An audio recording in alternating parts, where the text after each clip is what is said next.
Hi friends, welcome to our channel. ఈరోజు సఫాలో oats ఏ విధంగా చేయాలో చూద్దామండి. రెగ్యులర్గా మనము మిల్క్తో తీసుకుంటాము, బట్ ఒక డిఫరెంట్ టేస్ట్గా ఉంటుంది. రొటీన్గా కాకుండా డిఫరెంట్ స్టైల్లో చూద్దాం. దాని కొరికి 2 కప్స్ వరకు ఓట్స్ తీసుకొని, అదేవిధంగా 1 కప్పు వరకు నేను ఇక్కడ బొంబాయి రవ్వను తీసుకుంటున్నానండి. 1 గ్లాస్ వాటర్ యాడ్ చేసి 15 మినిట్స్ వరకు దీన్ని పక్కన పెట్టేసుకోవాలి. ఇందులో ప్రోటీన్, ఐరన్, ఫైబర్ ఉంటుంది. ప్రోటీన్ వచ్చేసి 13 గ్రామ్స్ ఉంటుందండి. అదేవిధంగా ఫైబర్ 35% ఉంటుంది. ఈ విధంగా పూర్తిగా మనం దీన్ని నానిన తర్వాత దీన్ని మనము మిక్సీ జార్లోకి తీసేసుకుందామండి. అప్పటికప్పుడు ఈజీగా చేసుకోవచ్చు. మిక్సీ జార్లోకి యాడ్ చేసేసుకుందాము. ఇందులోకి కొద్దిగా మిర్చిని కూడా యాడ్ చేసుకోవాలండి. ఇక్కడ నేను ఒక 4 వరకు మిర్చిని తీసుకున్నాను.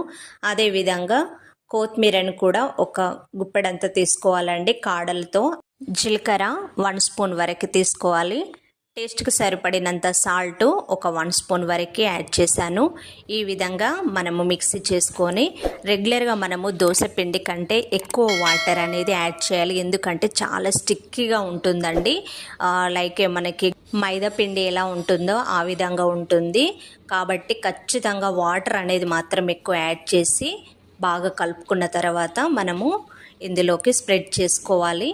ఇప్పుడు దీంట్లోకి నేను వేంపిన నువ్వులు ఉంటాయి కదా అండి, వాటిని కూడా నేను కొద్దిగా యాడ్ చేశాను. క్రిస్పీగా ఉంటుంది. ఒక 1 మినిట్ వరకు దాన్ని కదపకుండా ఉండాలండి.